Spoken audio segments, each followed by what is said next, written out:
It's 9 o'clock, so I'll call the meeting to order. First item of business is adoption of the agenda. Moved by Greg, seconded by Forbes, that the agenda be adopted as printed and circulated with the possibility of having a closed meeting session pursuant to the outcome of item 13A, notice of motion to reconsider 124 Allen Street, Thamesford. Any issues with that motion? All those in favor? Opposed? That is carried. Are there any declarations of pecuniary interest or the general nature thereof? Not seeing any.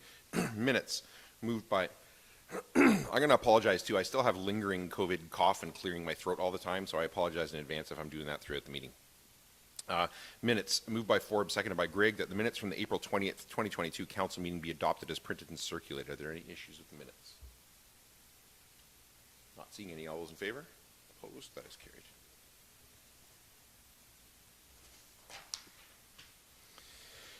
So two timed items this morning, 10:30 delegation from Ontario Federation of Agriculture and 10:45 from RW Squared on drainage. Until then, we'll go ahead with the rest of the agenda, and today we do have a delegation request for the public comment period, and just the one, Alicia, correct? So Michael Kukta, if you want to come up. Is he going to speak at that one? Oh, okay, great. So, Michael, I'll just remind you have 3 minutes. I will not be showing you a red card if you go over. There will be some latitude, but do your best to respect the 3 minutes. And a reminder too, under this last minute public comment period one, no questions from council. It'll just be your 3 minutes, and then on we go with the rest of the meeting. Over to you. So, thank you for letting me speak. I noted in the agenda and that there was the issue dealing with a motion coming from the committee that I used to run, the Zorra Community Policing Committee, which is now finished its work. And it didn't feel like it explained just that little tiny paragraph about what we were trying to communicate. So I thought I'd just take a moment to communicate to the council a little beyond what was intended. I know we have got a great delegate from the committee who could speak to it, but also it was a bit of a chance to just summarize what we did. A number of great accomplishments with the policing committee, the traffic calming policy. We had a couple of community meetings, and also input to the governance model of policing. And what I liked was the process. It came to council. Council said, let's send it down to the committee. The committee considered it, and then send it back up to council, and things were considered. I liked the process. We also had good community members and discussions about smaller items. I'd hope was a less formal way for people to able to express themselves rather than maybe the more formal approach here. But one thing outstanding is the ATV, ORV, all-terrain vehicle and off-road vehicle use work that we were doing. We got to the stage of defining the problem, collecting data, and I think there's some communication and awareness in Zorra now, in Village Voice, and I think maybe even the communication point often settles the problem in a sense, but we're at the data collection point. So we thought this might be an opportunity to embrace this new task force model and continue the work of that committee. And I think I would say maybe, for example, a public info session, continue to, I guess, maybe broaden the issue and look to see whether we have more parts to it. We had thought even things like signs when you come into the town on those lovely Zorra, welcome to Zorra signs explaining ATVs are not allowed to be on the roads, little communication, things like that. But we didn't finish that. Now, I know staff would probably carry through with that, but Mark Seaton, the mover and driver of that activity, I think was keen on doing that and continuing the work. And I must say, I'm interested in the process of how task forces would work. I think it's a new way to engage, and I know you were looking for volunteers and ways of trying it, so why not do a test run and give it a shot with one that's, is teed up, ready to go, and you can play with it a little bit, and then when the next group comes in after the elections, at least you've had a trial run rather than, okay, now we're going to do task forces, what do we do? So kind of a bit of a running start to a process, and both Mark and I would be interested in supporting the activity. So that's just some background, and we'd like to offer our support and continue the work and, I don't know, give this task force thing a try. That's all I've got to say. Thank you. Thanks very much, Michael. As Michael said in his comment, there is an item on the agenda today, 10D, Would council like to pull that one ahead and deal with that now while he's here? Do you want to wait and do it later on when we get to it in the normal course of business? It's up to you guys if you want to. Pull it ahead? Pull it ahead, yeah? Okay, so I don't have a motion for it.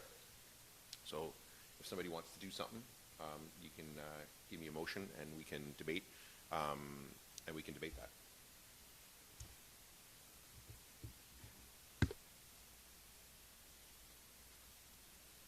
I don't have a motion, but I do have a question for staff, and the question is, do we have a mechanism in place right now to set up a task force, or are we still in the exploration phase? Alicia? So we don't have the mechanism now. We have public consultation open for task force formation until May 30th. So we're waiting to get more results in and then we'll bring back a report to council at June 1st with the recommendations for task force formation then. So right now we're still working on it, but we don't have anything solid in place yet.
Moved by Grigg, seconded by Forbes, that council receive resolution 0304-2022 from ZCPC and that this recommendation be considered when the task force model has been defined and formation of a task force is possible. Councillor Grigg, as the mover, do you want to speak to that?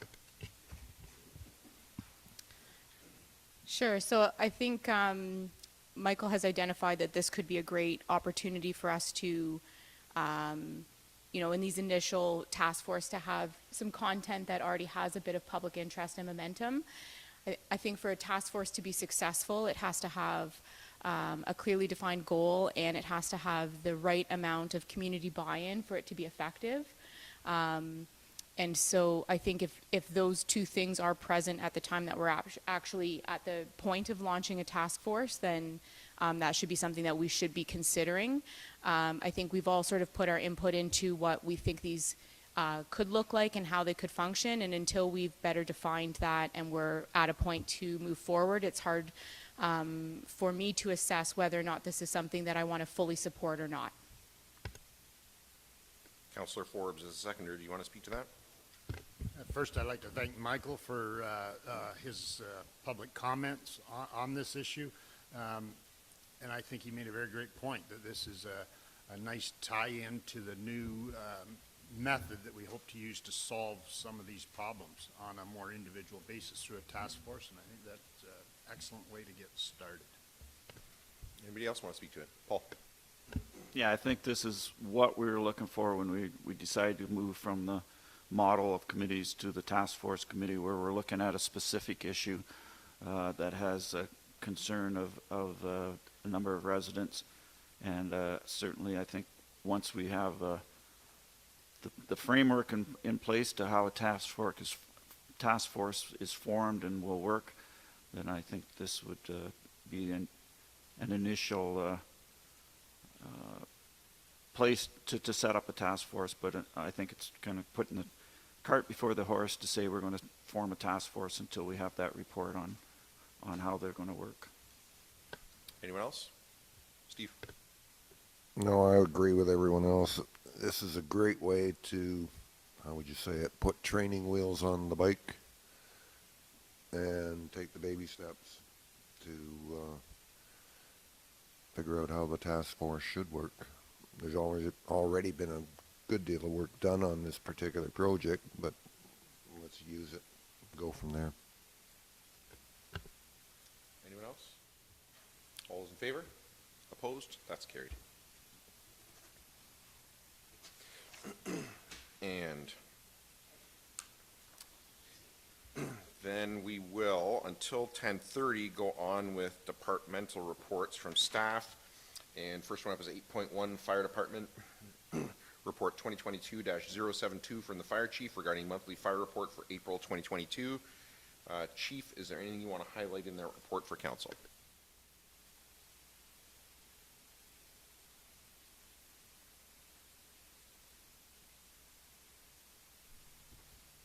Morning. Nothing wild and crazy to highlight this month. I did want to show, just draw attention to that we were found compliant for our emergency management exercise and items submitted last year for our compliance report. So that's a big one, and we'll kind of move into that cycle again and start going through those activities and training evolutions and emergency exercise again this year. Otherwise, I think all the details are in there for you. Questions from council on the report? Paul? Comment and a question. And first of all, there was 4 things that stuck out, Chief, from your report. One was the meeting of the CAO and the Director of Finance with the Zorra officers. The second was your meeting with Chief Anderson in St. Mary's regarding the water ice rescue training between the 2 departments, which makes a lot of sense considering we share Wildwood Lake, which is the largest body of water in the township. Third one was the interoperability of SCBAs and fill stations with Thames Center. Whenever you can make equipment more compatible, that's good. And the fourth one was the ongoing multi-station training extending to Auto X, and that started out about 12 years ago, where we started doing interior search and rescue and fire suppression with donated houses in all 3 stations, moved to the water relay practices that they have every year, gone to the water ice rescue team scenarios, and now to Auto X. And why those 4 things stuck out to me was they're all breaking down silos within the township, between the volunteer firefighters and our senior staff, and with the other municipalities and other fire departments. And the result of that is going to be better service for residents within our township and in our neighboring townships, and a safer, more rewarding career for our firefighters. I just had to make that comment because I'm so impressed with the amount of outreach that's going on to cross those borders, so that the fire service is like the police service and the medical service, that we don't worry about borders as much as we used to. My question is about the fire certification, and you noticed that there have been some changes since the initial draft, and I wondered what changes do you see in there that are related to the letter that RIFSOC, that you drafted and the RIFSOC chiefs and mayors supported, that was sent to the ministry? So we had outlined kind of some large concerns in that letter from the RIFSOC municipalities. Our big ones were the tech rescue piece, and I think the largest was probably the pump ops that we outlined. To date, nobody in the province had ever been grandfathered pump ops, so every firefighter potentially would have to go back and certify, and the infrastructure just wasn't there. We were really pleased to see when the certification came out that pump ops will be a go-forward basis. So any new firefighter that has not previously pumped before this certification takes effect, the regulation will apply to, and they will need to become certified. But it essentially looks at the experience and expertise of everyone that's previously been competent to operate the pump. So that's excellent for our 20, 30, even 5, 10-year firefighters who have been pumping and are competent in doing that, to not send them away to weekend training and do those sorts of things.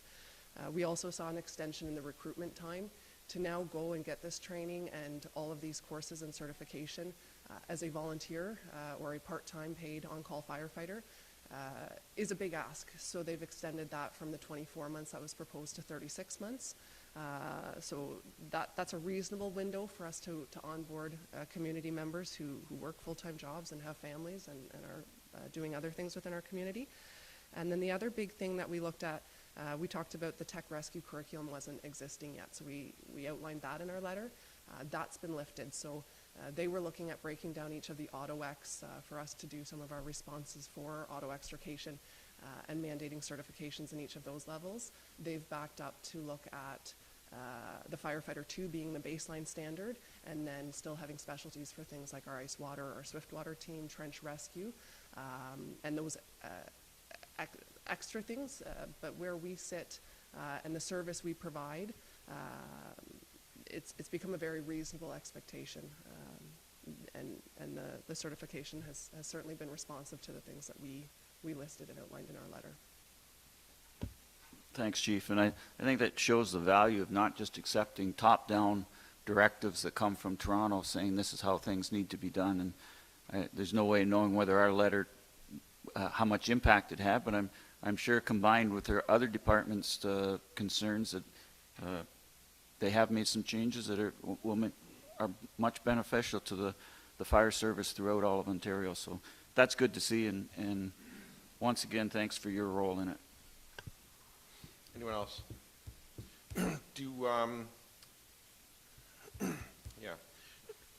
I guess I want to make a big deal out of this, actually, because to add to Paul's comments, because I think this is one of those things that unless you make a big deal of it, residents are never going to know. And this is the kind of thing where if we don't make a big deal out of it, 5, 10 years from now, we don't have the fire service that we have today. We don't have the emergency service that we have today. And everybody says, how did that happen? Well, the province said this thing, and so we're stuck with it. And we're not stuck with it. Our fire chief did her homework. She collaborated with other partners, wrote an informed letter to the ministry, to the province, and we got a change. And that change is going to allow us to keep firefighters that we have kept our community safe for years, and then move on into the future, continuing to deliver that service. So I think we do need to make a big deal out of it when our staff do those things for us, because otherwise people aren't going to know, and everything's just going to be fine, and everybody's going to say, of course everything is fine. Well, no, not of course everything is fine. It almost wasn't fine. If it wasn't for this, it wouldn't have been fine. We would have a whole bunch of problems to deal with, and now we don't. And I think that you have to make a big deal out of that when it happens. So everything that you said, Paul, absolutely, and this is why we have our excellent staff here to point these things out and say, this is not going to work for our community. Something different has to happen for our community, and we now have the evidence yet again that when you do it, it works. So we need to do it, and we need to do it often. Now, this does link into item 11A. I don't know if you guys want to think about that just before we receive 8.1A, if we want to pull ahead 11A while the chief is here. But first of all, are there any other questions on the monthly report from the chief? Okay, then I have moved by Grigg, seconded by Forbes, that report 2022-072 from the fire chief be received and filed for information purposes only. All those in favor? Opposed? That's carried. And do you guys want to pull ahead 11A while the chief is here, or not? It's up to you. I'll just go ahead. I had no comments on 11A. It was just background information, so I'm willing to take it as receive and file when we get there. Okay, all right. Thanks, Chief. So 8.2A, Recreation Department, Report 2022-086 from the Director of Recreation Facilities regarding monthly Recreation Department report for April 2022. Matt, is there anything you want to, excuse me, highlight in there for council? No. Questions from council?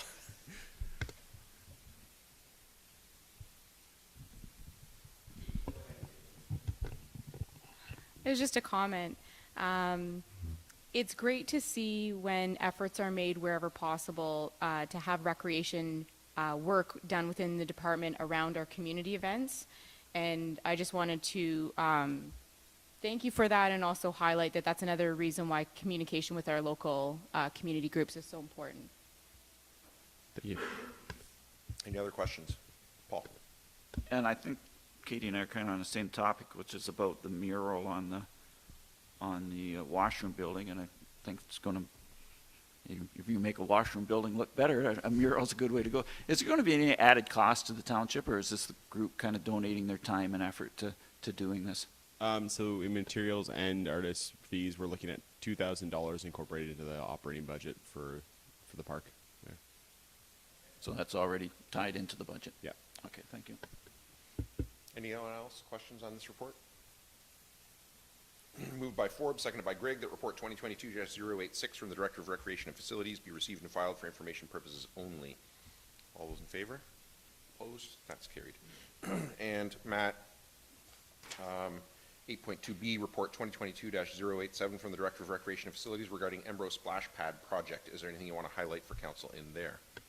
I mainly want to highlight the continued work of the committee on this, and even through the last bit of the evaluation of the RFP, it was good to work with them to give them some designs to look at and see their preferences and choices in the design concepts of the RFPs. So. Questions from council? Paul?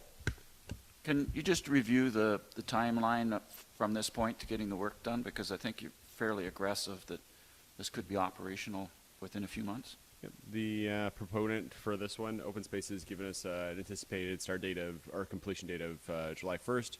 They anticipate to be start digging there on June 8th.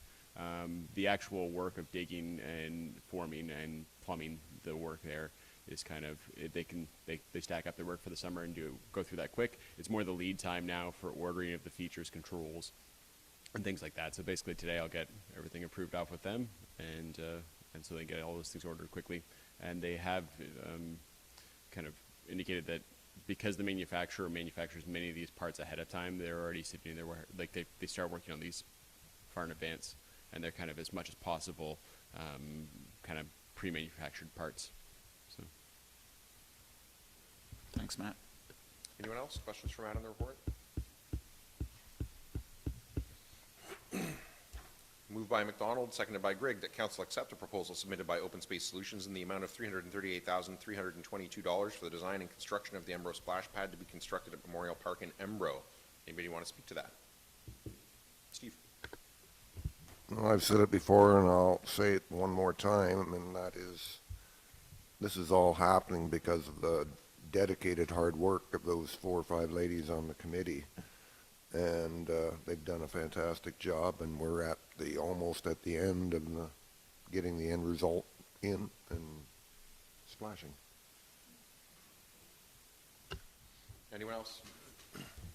Yeah, I think this is fantastic work. The community 4 years ago was saying they wanted this. The people who said they wanted it stepped forward when council started the committee. It's coming in on budget with some money for contingency. This is how it's supposed to work. So, all those in favor? Opposed? Carried. Excellent job. Yes. Katie? I just had a comment that's not captured on the reports. All good. No, I just wanted to thank staff for their work in supporting the initiative of the Lions Club to do the park and ditch cleanups over last weekend. The Lions are always looking to do more to improve the communities, and they They spent a lot of time doing a lot of work in our park spaces, and they also leveraged a partnership with the TPS grade 8 students who are raising funds for their graduation. So they were able to leverage more bodies, more rakes, and accomplish even more. And I know that on the day there was a lot of great work being done by members of the community, but it does take some support from our staff to make sure that the setup and the cleanup from some of that is able to be completed. So thank you for that, and big thanks to the Lions and the grade 8s. Thanks, Matt. 8.3A, Building and Drainage Department, Report 2022-081 from the Chief Building Official Drainage Superintendent regarding monthly building departmental activities for April.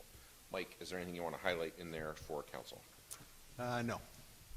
Questions from council on the report? Paul? Question on drainage, Mike, and we know that anything to do with drainage seems to take forever to happen. But I noticed in your chart that most of the drains have had some activity in 2021 or 2022, except for the Wakeham McKay drain, which the last active date was over 3 years ago on January the 19th, an on-site meeting. So what's the status of that drain? So because you prompted us to look at a couple of old drains we have, Paul, we went back and decided that these drains were no longer active. We've sent an information off to the engineer, and he'll send a letter back to try and close these drains out, and we'll bill out what little money is owing on them, and it won't happen. So the parties involved just couldn't come to an agreement on what they were going to do, and it's... Correct. Okay, thank you. Anyone else on this report? Moved by Grigg, seconded by Forbes, that report 2022-081 from the Chief Building Official Drainage Superintendent be received and filed for information purposes only. All those in favor? Opposed? That is carried. Thanks, Mike. Thank you. And 8.4A, Public Works Department, report 2022-082 from the Director of Public Works regarding a monthly Public Works Department report for April 2022. Steve, is there anything you want to highlight in that report for council? Nothing to highlight, thank you. Questions from council? Paul? Steve, I was impressed to see that the crews were working on a Saturday to work on the roads. I know it's been especially challenging this year for grading. So two-part question. The people that worked on that Saturday, was that a voluntary situation, or is it a case of the boss saying showing up tomorrow? And do we pay overtime, or do we give a day off in lieu of working the Saturday? We pay overtime for the staff that come in at work.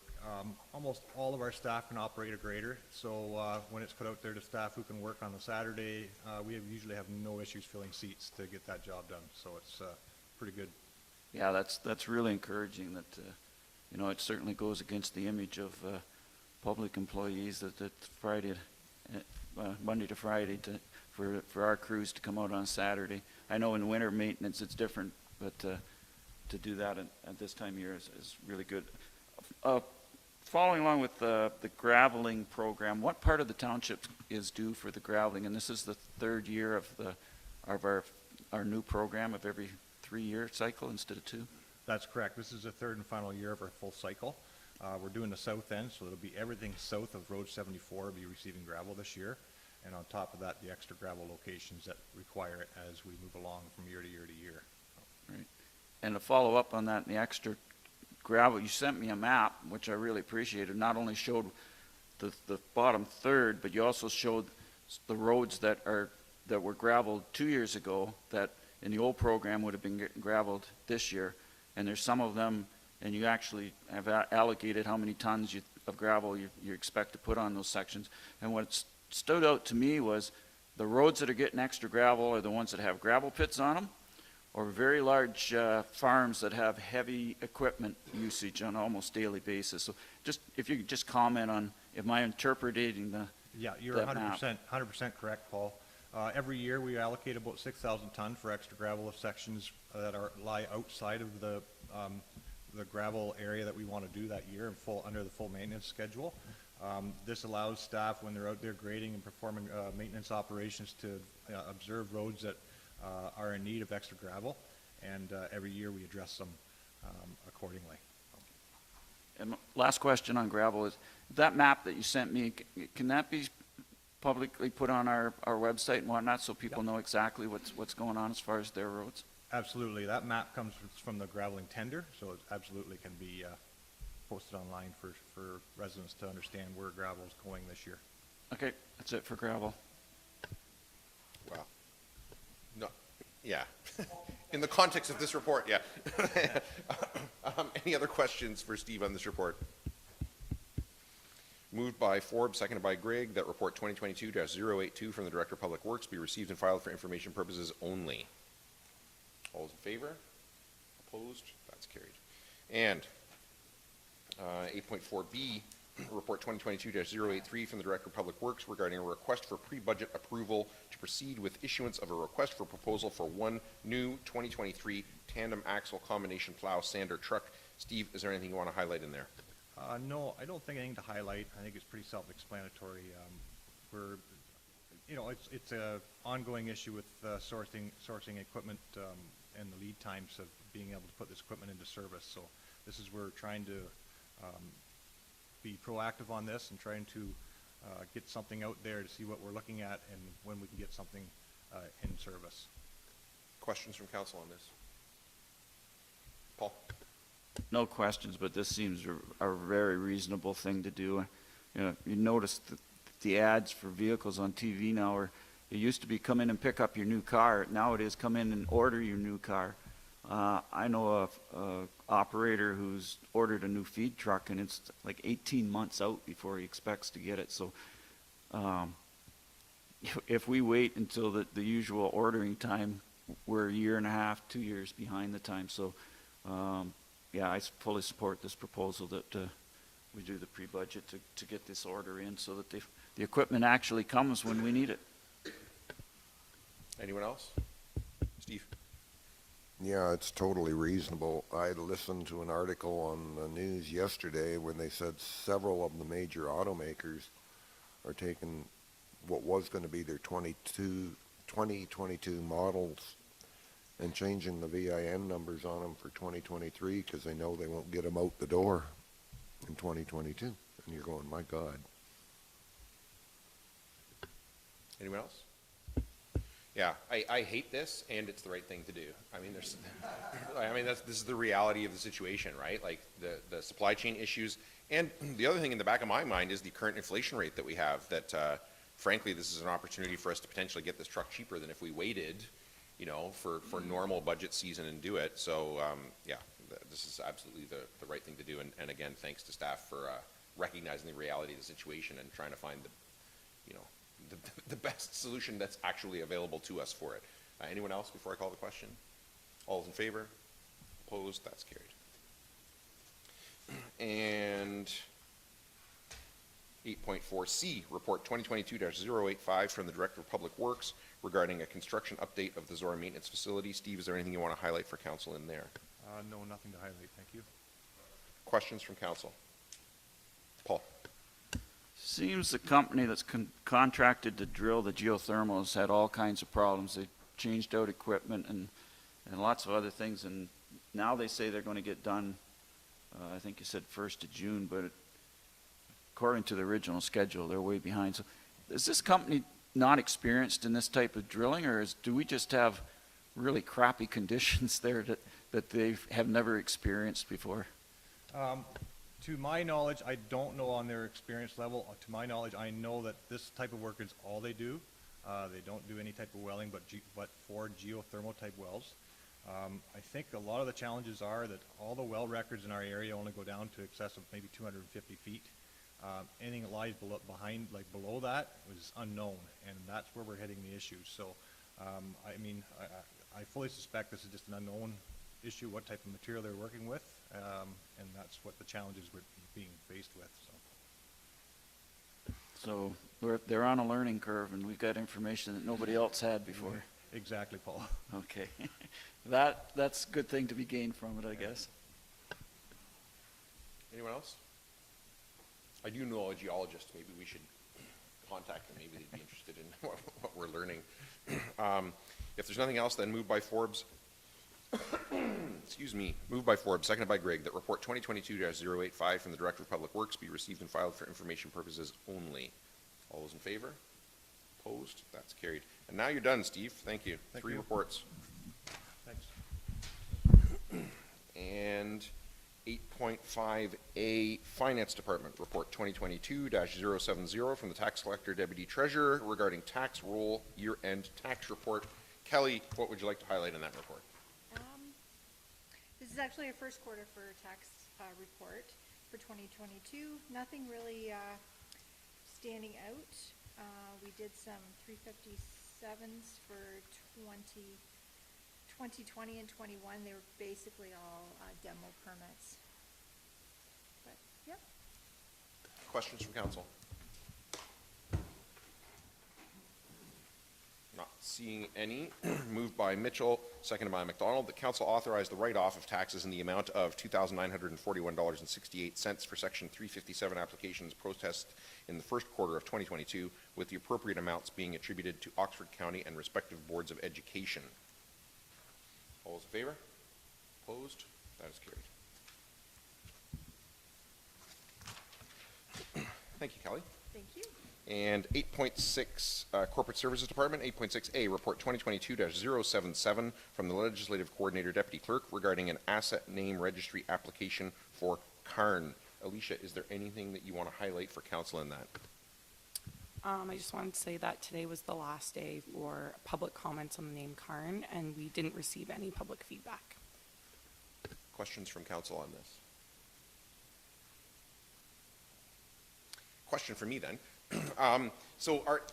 If I understand our current policy on this correctly, then each one of these names currently has to come back to council for council to approve it. And there's no latitude in our current policy for staff to just make this judgment themselves. I mean, as I read through this report, I was sort of thinking, well, yeah, of course, staff have identified it. Yes, we wouldn't name it Karn Road because holy smokes, I'd get lost. So is there in the current policy that we have, there's no latitude for that, for staff to just say what you said in this report and just allocate that name appropriately and say, yes, we'll accept this name, it meets the criteria, but we'll put it in a pile that can't be used for roads. That can't happen with our current policy, is that correct? That's correct, but it is council's policy, so it is your prerogative to change it if you want. All right. Yeah, because, I mean, my view is, this report is excellent, but my view is I would just be happy, personally anyway, I would just be happy to have staff just do this and not have it come back to council. If we have a policy that lays out criteria for names, and if somebody submits a name and it meets the criteria, then I would just be happy to have staff just do what this report says they're doing anyway, and we don't do it. That would be my view. But anybody else have questions on this? Ron? Just to add to what Marcus said, or a rebuttal to what Marcus said, I think because it is a new process, and we're working our way through it, and I think it needs there's a lot of people out there that don't know that this is an option to put names and stuff forward for asset management. I don't think for a while it doesn't hurt to have these come to council. I agree with the idea that down the road, just the policy's there, let staff handle it. But for now, it shows up on YouTube videos, hey, this is something we're doing, and for the next year or whatever, just keep doing what we're doing. We're not getting overwhelmed that it's taken up, an hour of meeting time. Not so far.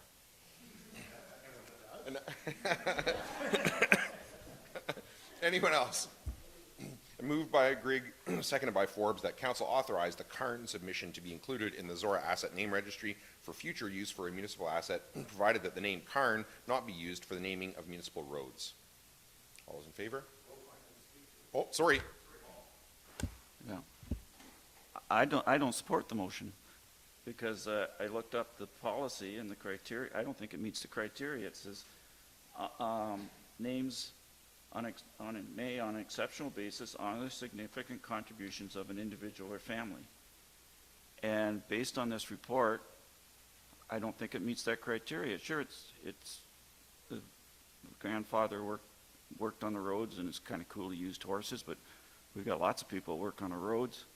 There's lots of people that have worked at Cold Springs for 30 or 40 years, and there's lots of people that have spent their entire lives living in this community. So unless there's some other significant contributions, I don't think they meet the criteria. And then when you combine it with the possibility, the limitations that we can't name a street or road with this name, I don't think this name should be included in the list. Anyone else?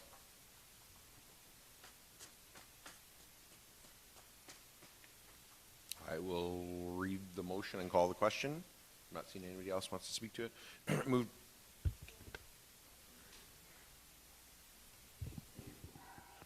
See, I think this is where I still sit with council playing a role in populating the registry. I like that the process includes some public consultation and includes some dialogue at council to sort of weed out what are going to be the appropriate options or not. There is a lot of gray area, and it's not something that's quite so black and white for staff.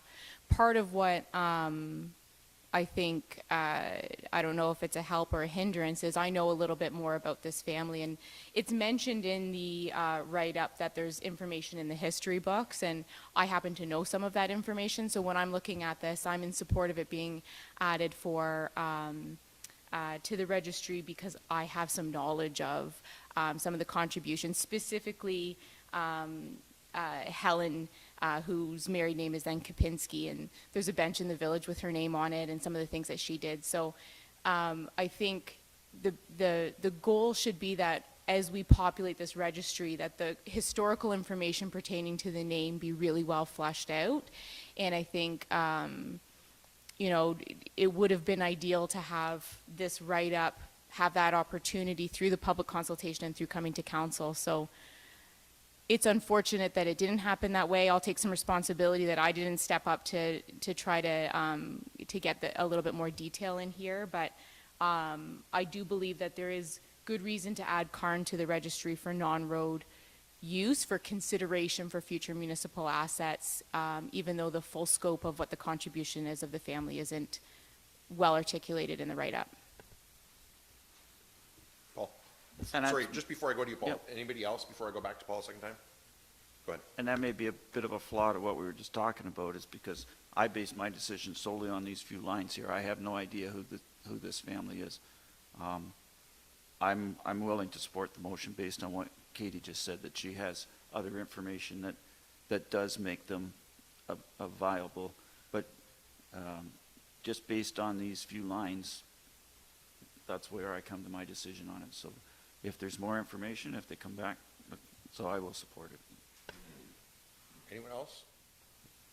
I'll read the question, read the motion and call the question again.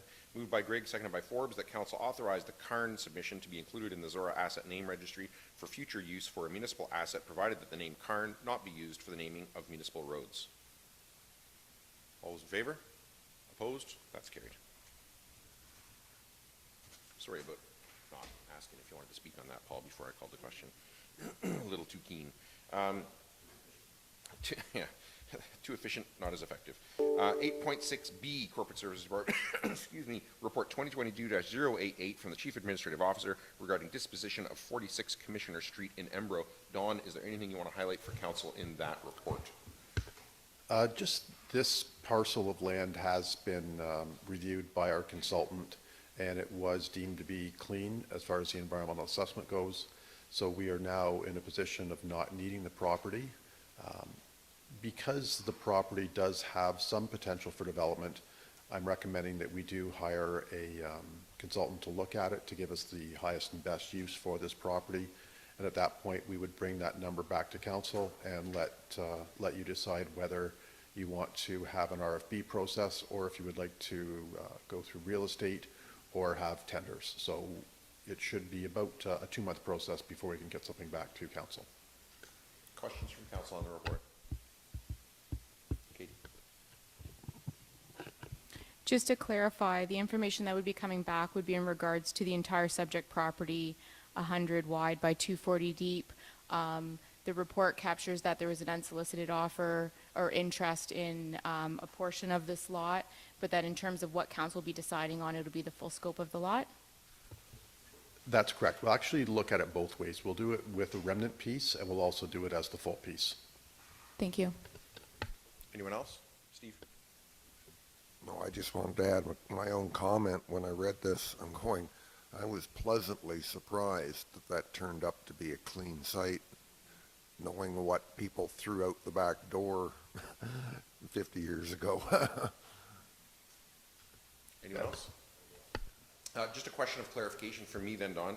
So the appraisal that we get would not just be simply a dollar value appraisal of the property zoned as is, but this would be an appraisal based on somebody telling us what they think the highest and best use was and the potential property value as a result of that. That's correct. Okay.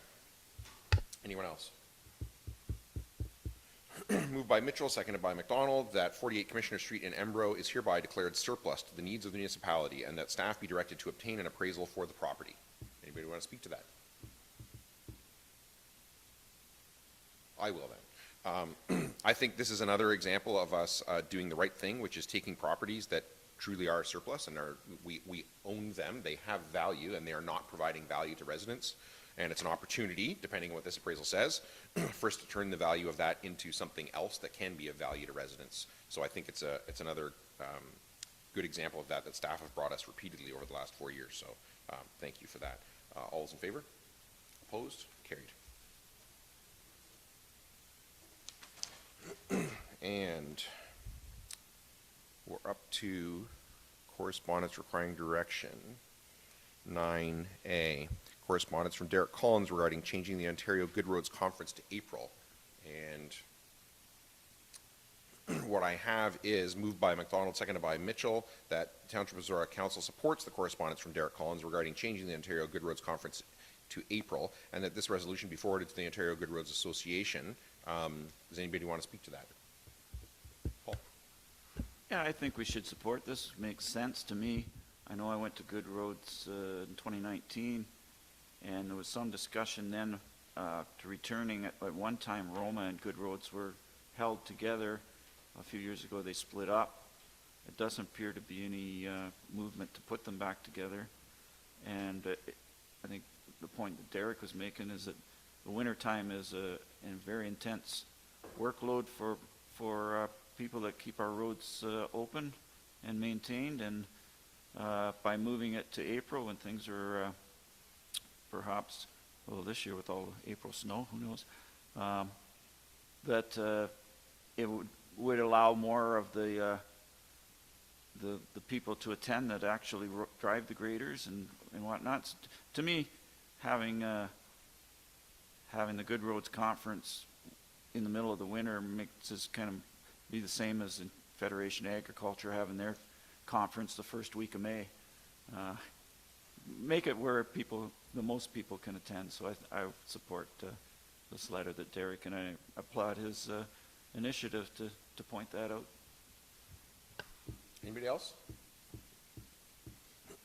Moved by McDonald, seconded by Mitchell, that the Township of Zorra Council support the correspondence from Derek Collins regarding changing the Ontario Good Roads Conference to April, and that this resolution be forwarded to the Ontario Good Roads Association. All those in favor? Opposed? That is carried. So we'll, I'm assuming we'll write like some kind of cover letter or something. I'll sign that and attach his to make sure that it's a full formal thank you. 10, boards and committees. So we have 10A through D, and I have a resolution here to receive and file A through C, because I guess we dealt with D. Did we? We did? I'm kind of nervous about that now. I want to see if I actually have a thing here for that, because I don't think we actually did. Nope, we did. Yeah. Yeah. What? Yeah. No, but I was worried about if we passed it or not, and we did. So, yeah. Okay, so then so is everybody good then with this one of 10A through C before we go ahead with that? We don't want to pull any of those out separately? Okay, so Upper Thames Conservation Authority Board update from Board Member Mitchell, Zorra Splash Committee agenda, and Zorra Community Policing Committee agenda. Does anybody want, I know Paul wants to speak to Upper Thames. Does anybody want to speak to the other two? You will? Okay, go ahead, Paul. Okay, the April meeting of the Upper Thames Board was April 26th. We continue to meet by Zoom. The meeting followed the annual meeting of the Thames Sydenham Source Water Protection Authority, and that's an organization that the Upper Thames is a part of. We confirmed the representative on that committee for the Upper Thames is Joe Salter from Stratford. And we also had the annual report, progress report on activities within the water source protection area towards identifying pollutants and making the water supply safer. One good piece of news was that the province has changed the funding for this organization from a 2-year commitment from, it was previously every year, just a 1-year commitment, so a little more stable funding. As far as the board meeting at itself, first report was the species at risk funding, and I talked at my last report about how the province had not had denied the application for funding for our turtle research and environment. And since January, we've had a total of $83,000 in donations come from individuals, groups, nonprofits, and foundations, which actually exceeds the requirements for 2022. So the extra money has gone towards 2023, and they're continuing their fundraising so that they'll have funding to continue with the program for 2023. So that was good news that program will not die in spite of the lack of support from the province. Other good news was the Upper Thames will be receiving a rebate from the WSIB of somewhere over $80,000. Apparently the WSIB has excess funds in their reserve. I asked if that had anything to do with our good safety record, and it wasn't known whether there was any relationship or how the province sorted that out. We talked about site alteration bylaw, which prohibits and regulates the placing and dumping of fill, the removal of topsoil, and the alteration of the grade of land. And 5 out of 17 municipalities in the Upper Thames have a site alteration bylaw, and yay for us, Zorra is one of the 5. So we don't need to deal with it. We've already been ahead of the game. But the Upper Thames staff is working with other municipalities to develop bylaws to deal with this. The Section 28 report for March, there was no permits or violations in Zorra Township. We had a very interesting report on dam and reservoirs. Their 3 largest dams are for flood control and recreation, and the management has to balance those operations. Wildwood and Pittock also provide flow augmentation downstream, so they fill up in the spring and then they let water out throughout the summer into the fall to maintain flow with streams downstream, partially to keep the natural habitat healthy and fish environment healthy. And then by the winter, they have lowered it to their winter levels, and then so it's ready to fill up again in the spring. Fanshaw's reservoir stays at constant level year-round. They don't do downriver augmentation. There are 10 recreational dams and reservoirs. 3 of them are considered medium-sized. They're in Mitchell, Stratford, and the infamous Springbank Dam in London. And then there are 7 small dams, which include the Harrington and Embro dams. We also, part of this report, we got the water level status on the large and medium reservoirs, and they are all above what they were in 2020. 2020 was a dry year, so this year they're not hugely more water in them, but closer to what the average has been over the years. We had a first quarter financial update. There was no concerns on where we're at financially. And in the FYI report, there was a couple of things that I found interesting. On the Upper Thames website, you can get information on native plants to plant, invasive non-native plants to avoid, and habitat for 37 types of butterflies, including monarchs. So that ties into our monarch pledge. And the other thing I found interesting was A.J. Baker was one of 7 schools involved in the Stream of Dreams program about protecting waterways. So kudos to A.J. Baker. And the last item of interest was Alan Dale, who is serving his 2nd year as chair of the Upper Thames, has assumed the position of vice chair of Conservation Ontario. And Alan has a lot of experience. Not only has chaired Upper Thames, but in a previous term he was a chair of Grand River Conservation Authority. So I don't think there's many people that have that much experience. So it's great to have Alan on such a high position with Conservation Ontario as we continue to work through the changes to the Conservation Act. So that's the report on our latest board meeting. Thanks, Paul. And Katie, you wanted to speak to B or C?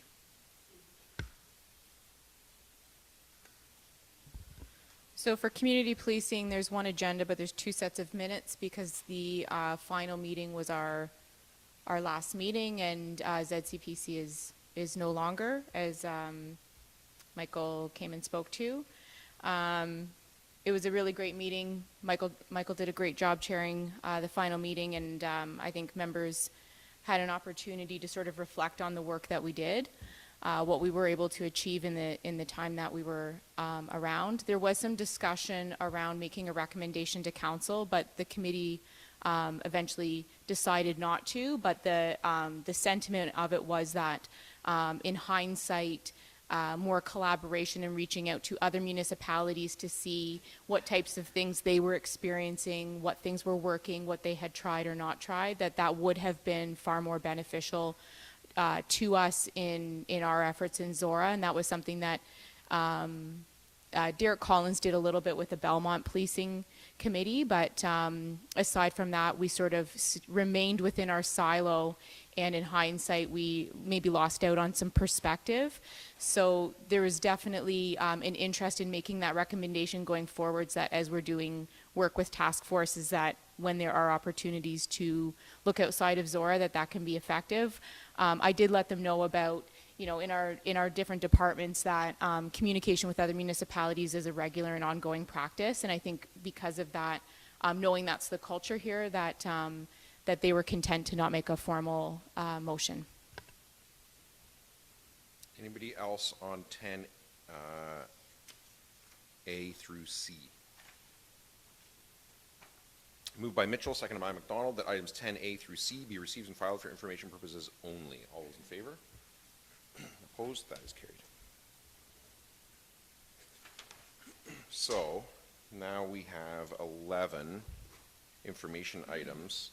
So what I have here is 11, a motion to receive and file 11A through J. Now there's two on here that I'm kind of surprised that nobody pulled out. Maybe I should have done my homework better on this. 11B, correspondence from the city of Woodstock. I would, Paul? I have some comments on that, but I didn't have a motion. Okay. And then the other one was 11I, correspondence from the Township of Southwest Oxford.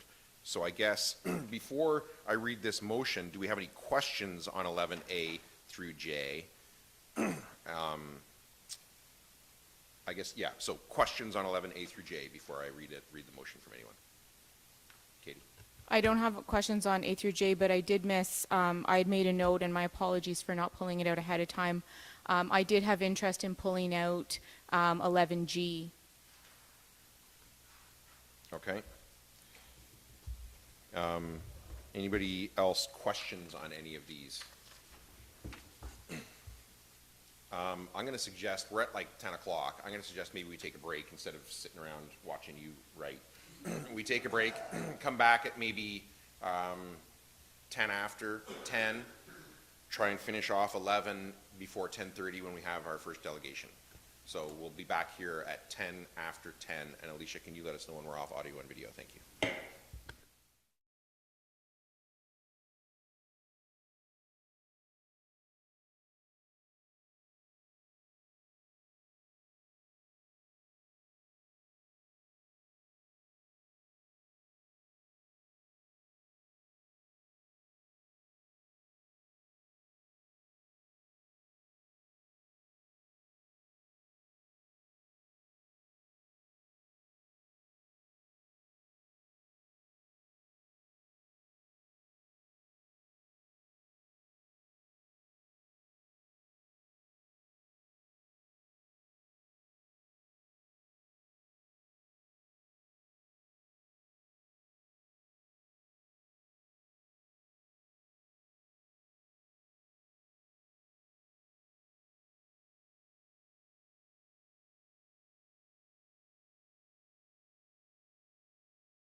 So 10:11, I'll call the meeting back to order, and we are at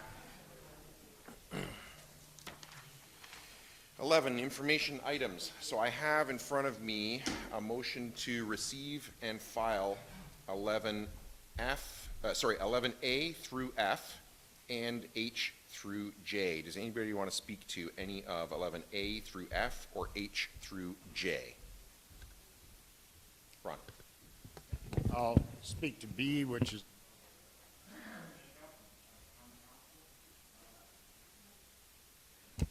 I'll speak to B, which is the makeup of county council.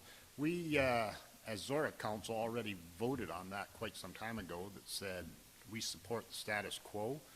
And I wonder if staff, as direction, could just resend that motion and results to, I guess, all of those that are listed on this letter to us, which mostly is the city of Woodstock.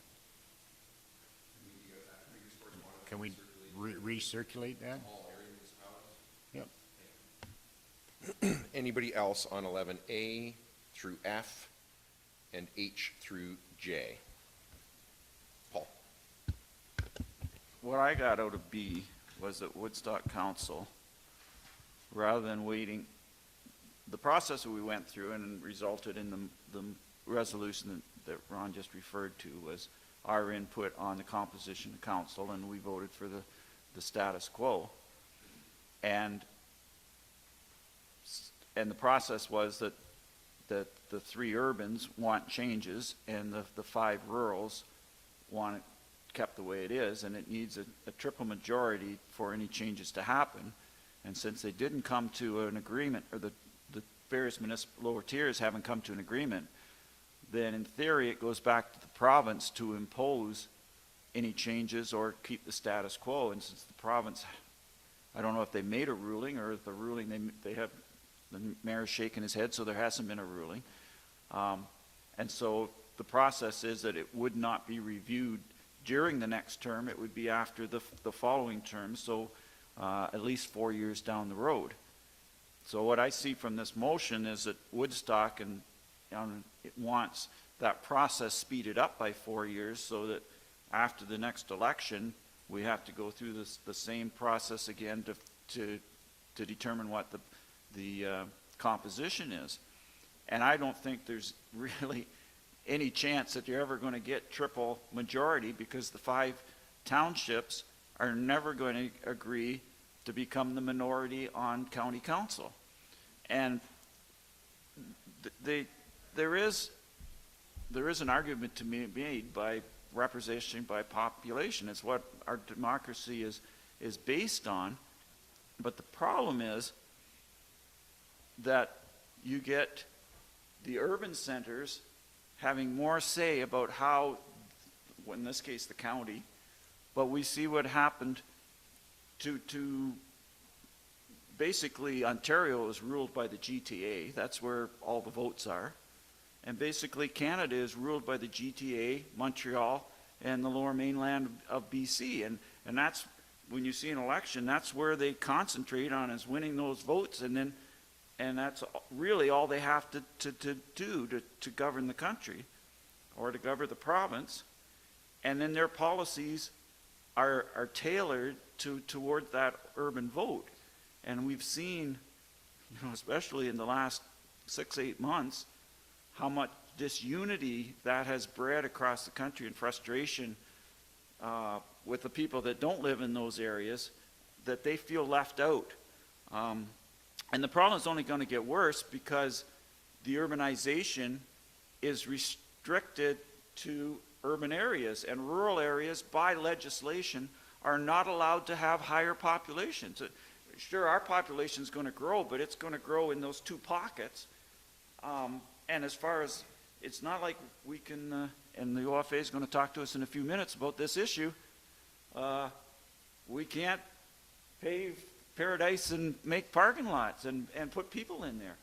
So I think what they're saying is, okay, we don't want to wait for another 4 to 6 years for this to happen. We'll go through the process. We know we're not going to get an agreement, and we'll lobby the province to say, no, this isn't right. Woodstock should have 5 and Tillsonburg should have 2 and Ingersoll, blah, blah, whatever their numbers are. So that's my comment. And as Ron said, we've already stated our position, and I think we restate our position. But no, that's the intent I see. And it comes down to the rural-urban fight that we see across the country, and it's just on a local area. Anybody else on 11? Katie? Just really brief, but to build on what Paul just said, that, you know, the urbanization is restricted to the urban areas. So the development that Woodstock is going to see is not restricted in the same way that our development is restricted by policy. But those restrictions are in place to preserve the ability for those urban areas to have a food supply well into the future. So I think, you know, there's a missing piece here. Like, the concern when I'm reading this correspondence from Woodstock is, you know, the population forecasts indicate that this disparity in representation will be further eroded with the release of the census. And it's like the disparity in in your food supply for the future, right? So if we can't recognize that, yes, representation by population, that's a great you know, philosophy for representation, but it does not take into account the ways that we are restricted, and that those restrictions are for the betterment of the entire province. And so we can't lose our voices just because we are shouldered with the burden and the privilege of being the producers of our food sources. Anyone else? Just from a historical viewpoint now, I say we just forward the letter again and stand our ground. But the representation by population origins date back into the 1700s, 1800s, when 98% of the continent was rural. That's all changed now. And that's where we have to watch.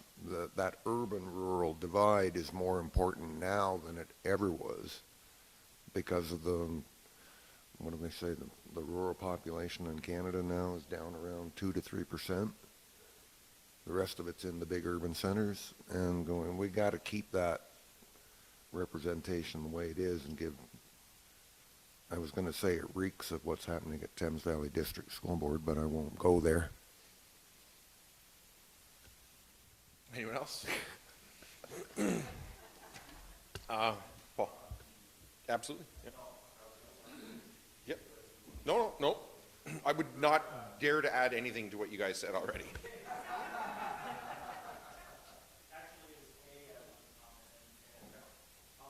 Sorry. It's 11A I'd like to comment, and I'm going to seek some more information from you, Marcus, because you're more in tune of what they're asking for here. And what I see is that they want the 2% annual levy by the county to continue for another 2 years, and I would presume that would also mean that we would continue our contribution to SWIFT over the next 2 years.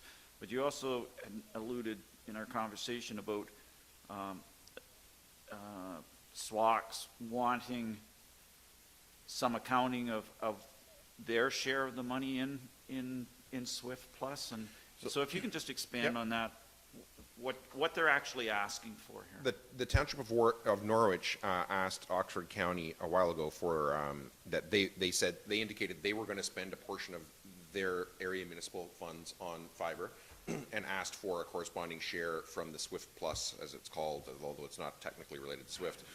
Their portion of that from the county, I can't remember now, about a month ago, I can't remember, something like that. And that passed the county council. And then Southwest Oxford sent in this correspondence suggesting that the county continue that fund since the area municipalities were drawing from it, and that basically that process continue whereby both the area municipalities and the county continue to add, and that then the area municipalities would draw a corresponding portion as county council had approved Norwich to do. And so SWACs wrote this letter to county asking that be continued. I'm not sure if that totally answered your question or not, but I think this would be a good thing. I think this council's put that money aside, and this is the opportunity now. We have an RFP out right now, I don't know if it's out, but we directed staff to develop one and put it out. And we will be finding out whether, what that tells us, whether we want to proceed with it or not. And this would allow us to have a mechanism to continue to do that if we so choose. So what we're talking about here is, and I raised this concern when we talked about budget, about continuing to put money in with no real plan what we're going to do with it. But what we're talking, and I don't specifically get this out of the SWAC's letter, but we're getting to the stage where we want to know how many dollars are there, what we contributed, what the county contributed, so that we know where we can proceed. Am I interpreting? Absolutely. Yeah. But I would say, you know, I mean, we can just receive and file this, that's fine. We can write a corresponding letter, or we can wait maybe and see what our RFP says, and then say, now we want to act. If this council wants to wait and see what that is and what we might actually do with it, would be fine too. So, yeah. That, I'll yield the floor for a second, then I'll come back. Thank you. Anybody else on 11A through F and H through J? Paul? Just to follow up, I would be comfortable not doing anything other than receiving file. Yeah. And then once we get the information back, then we can come up with a better plan. As I've said many times, I'm always uncomfortable making motions on the fly, so. Absolutely. Anybody else? I'll read the question. Read the motion and call the question. Moved by Mitchell, seconded by McDonald, that items 11A through F and H through J be received and filed for information purposes only. Anybody want to speak to any of those? All those in favor? Opposed? That is carried. And 11G, moved by Grigg, seconded by Forbes, that Zorra Township Council support consent application B22-10-05 from 2487045 Ontario Incorporated. Does anybody want to speak to that? This may look familiar because I believe we've looked at it before. This motion to support may or may not have already been made by us and may be slightly redundant. My understanding is that the initial submission from the property owner has lapsed because it was made quite a bit in the past, and so it is now ready to move forward. So as it pertains to development in Tempsford, and I believe that this severance would be positive for the community, I wanted to add our support to it as it goes to county, to land division, sorry. Anyone else? All those in favor? Opposed? That's carried. Now we got to kill 6 minutes. I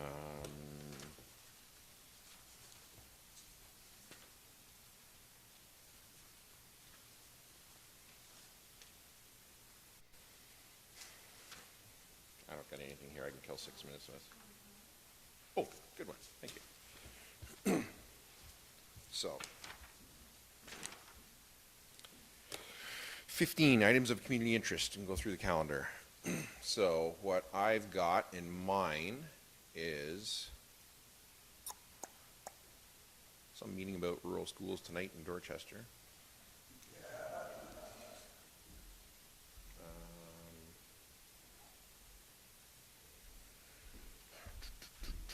Hack a meeting on, that's not right, hack a meeting on Monday night? Is that right? I think so. And Hack is online auction. I don't have the details of the timing of it, but I know they have collected their items, and it's on the township website. Yep. It's on the Hack website. The information of how you can bid and when the auctions. It's in conjunction with the church in Harrington, the 50/50 project there. Then next Wednesday, County Council, and Policy and Pie. OCFA is putting on Policy and Pie next Wednesday night in the Embro Community Center at 7 o'clock. And that one? Yep. I know where the pie is coming from. It's well worth attending the meeting. You think it's good? Even if you don't care about policy, go for the pie. I know it's David Mayberry's most exciting day of the year. Policy and pie. He's all happy. And then Embro Fair dinner pickup on Saturday the 14th. That's, I think it's beef brisket, I think. on Saturday night, yeah? And then we're back here on the 18th. That's what I've got in my calendar anyway. Anybody got anything else that I missed? Katie? Tuesday the 10th, there's a multi-use courts meeting. And Tempsford soccer season starts on Wednesday the 11th. All right. Steve? Somewhat community interest. The metropolis of downtown Embro has their crosswalk almost complete and ready to go now. The posts are up, signage is up, the wiring's done, the curb work's done. I think they just got to plug it in. And just FYI, item of community interest is that Oxford County's new chief librarian and CEO of Oxford County Library started last Monday, Lisa Marie Williams. So she's doing a tour right now with county staff over the next, last weekend, this week, and I think next week too, of all the branches. So keep an eye out for her, and if you get a chance to meet her, I'm very excited about that. That hiring as the chair of the library board. It was a really interesting hiring process to go through, and I think we've hired someone who's really excellent and is going to bring some real innovation and services and things to the board, so to the library. So please look for an opportunity to meet her and welcome her to the community. So, and we're at 10:28 now. Anybody got anything else on items of community interest? Anyone? Katie? I have a correction to my previous announcement regarding soccer. I said Wednesday because that's my child's soccer night, but it's actually that entire week. I realize that is... Wednesday night is peanut night, go Team Gray.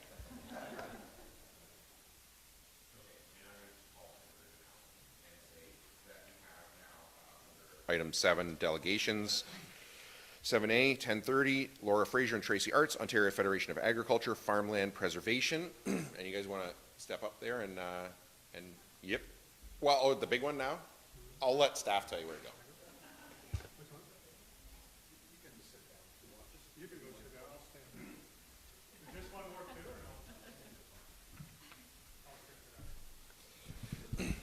Right. Might have to hold it.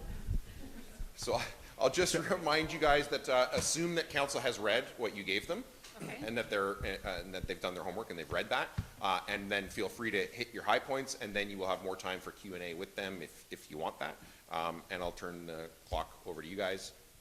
There's no red cards, so. No red. All right. Thank you, council. Thank you, staff.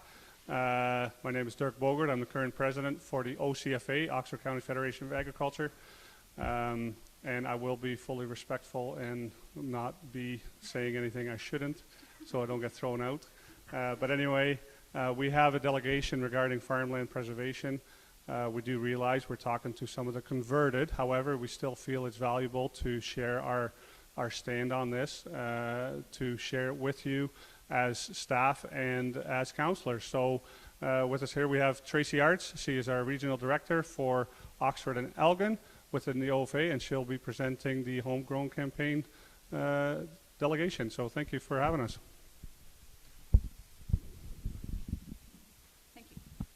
So like Dirk said, I'm Tracy Arts. I'm the OFA zone director for both Oxford and Elgin County. We also have Laura Fraser here, who is the OFA member service representative, sitting behind me. So the Ontario Federation of Agriculture represents more than 38,000 farm families. Here in Oxford, we represent more than 1,400 farm families, and in Elgin, more than 1,100 farm families. We work to ensure that the agri-food sector is included and consulted in any legislation that impacts the sustainability of our farm businesses. Next slide, please. In May of last year, OFA launched our homegrown campaign. Our key messages focused on preserving and protecting farmland and food production. It was a digital campaign that was promoted across Twitter, Facebook, and Instagram. In addition to those key messages, it also communicated the detrimental impacts urban growth has on our finite agricultural resource.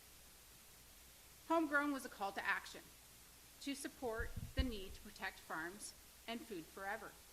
The target audience is urban consumers, and to date there are over 31,000 signatures in support of farmland preservation and these signatures are largely urban. Next slide, please.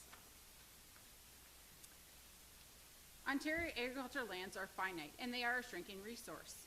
We produce more than 200 commodities. Ontario cannot sustain continuing losses of agricultural land while maintaining our ability to produce food, fiber, and fuel. The 2016 census of agriculture revealed the Ontario farms encompassed 12.3 million acres, but that's less than 5% of Ontario's land area. If you compare the 2011 and 2016 census, it showed a decline in the area of farms that's equivalent to 175 acres a day. If you're a football fan, that's 135 football fields a day. For me, that's 5 family farms a week. Ontario is losing some of its most productive agricultural land. That's class 1, 2, and 3. When agricultural land is paved or built over, it is lost forever. Next slide, please. Even though we occupy less than 5% of Ontario's overall area, agriculture and agri-food processing are Ontario's #1 economic drivers. In 2019, Ontario's agriculture and agri-food sector, from field to fork, contributed more than $47 billion to Ontario's economy and supported more than 860,000 jobs. This is bigger than Ontario's automotive industry in Ontario. Decision makers must never lose sight of this reality when making decisions about future agricultural land loss to accommodate population and employment growth. OFA endorses agriculture policies in the provincial policy statement, which state that in prime agriculture areas, all types, sizes, and intensities of agriculture uses and normal farm practices shall be promoted and protected. Next slide, please. The local planning process provides the framework for a balanced consideration of land use needs in agriculture and development. It allows our members and local federation the opportunity to provide input on ag impacts. Yet despite the existing provision in the local planning process, we are still losing agricultural lands in Ontario at a rate that is not sustainable if our long-term food security and economic viability is to be protected. Minister's zoning orders short-circuit our long-established planning principles and policies. MZOs are short-sighted, and the OFA cannot stress strongly enough that we are not in support of using them to take farmland out of production. MZOs prevents councils from having any say or the ability to appeal the MZO. Next slide, please. Only 14% of countries in the world are self-sufficient and have excess crop production. Many countries are not in a position to meet their own domestic food production needs. Canada and Ontario are actually producing a surplus. This sets us up for a favorable export market in Ontario's agriculture goods, which is one reason why our sector is such an important part of Ontario's economy. We need these lands to remain in agriculture production if we are to continue to be the economic driver in Ontario's economy. The world's population is projected to rise to 9.8 by 2050, underlining the need to keep Ontario's highly productive agricultural land producing food for Ontario, Canada, and the world. The local planning process is a tool that helps to ensure that these lands are protected for this use. Next slide, please. We cannot continue to lose agricultural lands at a rate of 175 acres a day. OFA expresses deep-seated concern with the recent proliferation of MZOs being issued. MZOs eliminate the conversation around whether proposed growth can be accommodated through intensification, redevelopment, and in designated growth areas, particularly now that the requirement for compliance with the provincial policy statement has been removed. Use of MZOs, as we've been seeing them lately, do not provide adequate framework for understanding impacts of taking land out of production. When these lands are left in agriculture production, they have the potential to continue to produce food, jobs, environmental benefits forever. That is not a potential to be overlooked hastily. Next slide, please. OFA makes the following recommendations to municipalities. Fix permanent urban boundaries for all settlement areas. The requirement for using existing green fields before new lands are designated, and adoption of a broader province-wide policy to distribute urban growth more evenly across Ontario. Next slide, please. OFA believes providing advance public notice for MZOs and amendments to them is important. MZOs weaken the local planning process by providing developers and municipalities with a workaround that could cause poor outcomes later. Next slide, please. Once a farm is turned into a shopping center or a warehouse or a subdivision, it will never produce food again. We lose the food, fiber, and fuel that was grown on that land permanently. I would like to mention Waterloo Region and their protected countryside policies. For decades now, they have been a leader in identifying key agriculture areas, developing hard countryside lines, and still growing their urban boundary areas and high-quality sectors.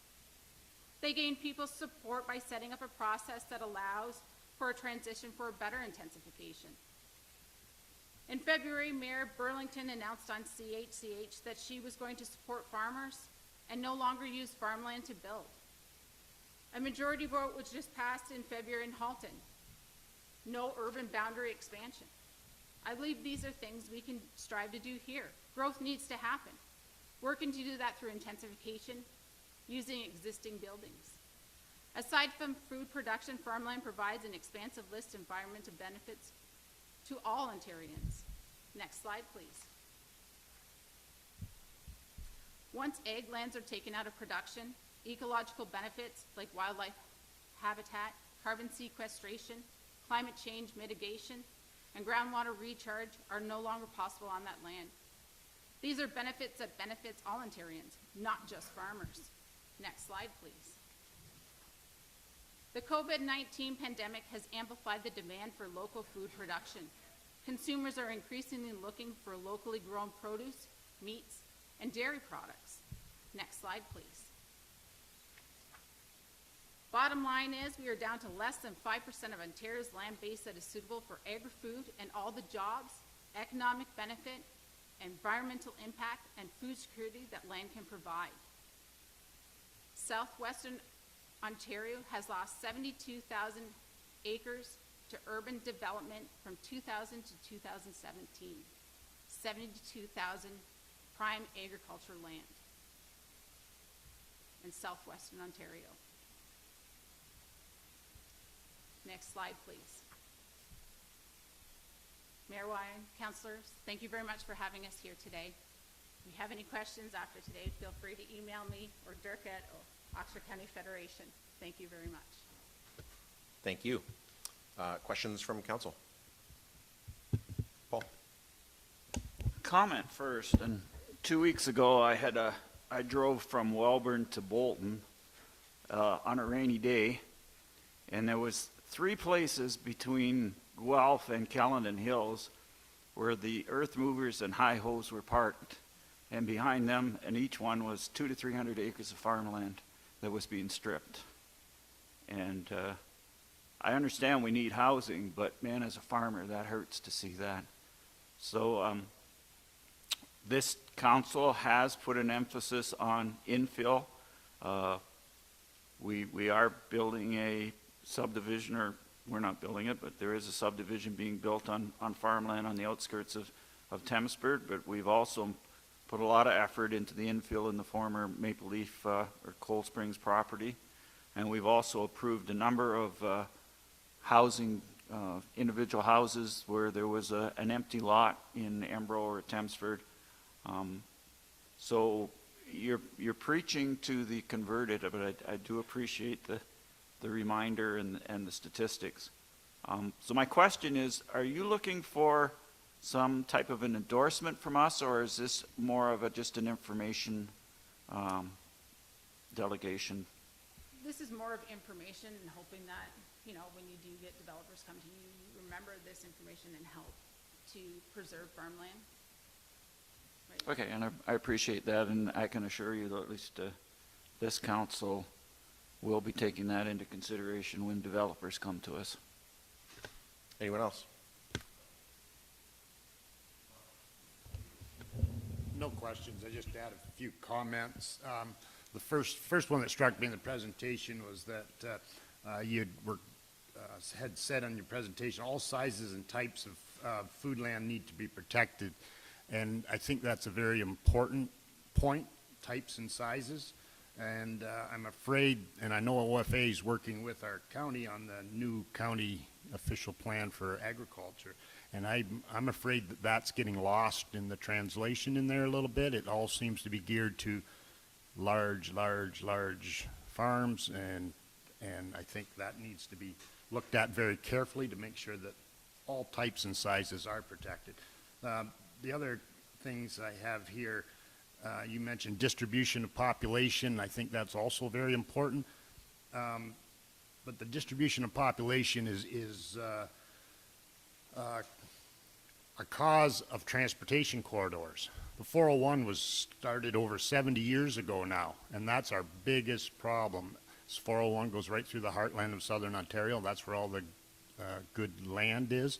And now we've got this corridor, and everybody wants to live close to it. So we got to rethink some of our transportation corridors, and all we do now is build something parallel to the 401. We build the 407. We build it. What's the new one they want to build? There's another one in Toronto. It's 413 or yeah. So there's all of these big highways, and how are we going to redistribute that population? We got to get some corridors built that go to Northern Ontario. Northern Ontario is going to say, I don't want all those people up here. But if we're going to spread the wealth around, then I think that's what we got to do. So those are my comments. I thank you for the presentation, and I think Zorra has done a decent job in the past of trying to balance those zoning issues between preserving farmland and letting grow. Anyone else? Steve? No, just that, as an OFA member myself, thank you for the presentation, and I hope you keep pushing and lobbying and informing everyone at every level of government, because I really think we do our best at this municipality to intensify and densify, build up, not out. But the whole country's got to swing around that mindset. And it struck me years ago of how far behind we are with Europe and what we've got to wrangle around. We can't just go building a mall and have a 25-acre paved parking lot. They don't have those things in the big cities in Europe because land is too expensive and too valuable. And people in Canada, we've got to get our heads wrapped around that, yeah, you can't just go out and chew up another farm. And then, the city of Woodstock can't just annex part of Zorra. They just can't, you can't do that anymore. We've got to put the brakes on. So thank you for presenting this. Anyone else? Thank you. I would add to your comment, Paul, but there is a development happening on the west side of Thamesford on a farm field, but it's on land that was inside the settlement boundary and already zoned for development. So if you don't know that, it looks like it's sprawling out into a farm field, but it was already there. It's not an extension of one of our settlement boundaries. I think another thing that gets lost in this for a lot of people is that while obviously the OFA's focus is on preservation of farmland for food production and fiber and fuel, that preserving in my view, and I think in the view of a lot of planning experts, preserving farmland is also the solution, part of the solution to the housing problem, in that simply sprawling out and building many more $1 million single-family homes, while there is absolutely a demand for that, is not the answer to the housing problem that we have now, because many of the people who are having a problem finding housing now can't, even if there were more $1 million single-family homes, that's not the home they want or can afford. The home that they want and can afford will happen through intensification, increased density, and infill in the areas that we have already settled. So it's not simply, though that is important, the protection of primary agricultural land. It's also better use of land overall to provide the food and the housing for those people. And I think we sometimes overlook that. We as a society sometimes overlook that. And I think we really need to focus on that, and our policies need to reflect that.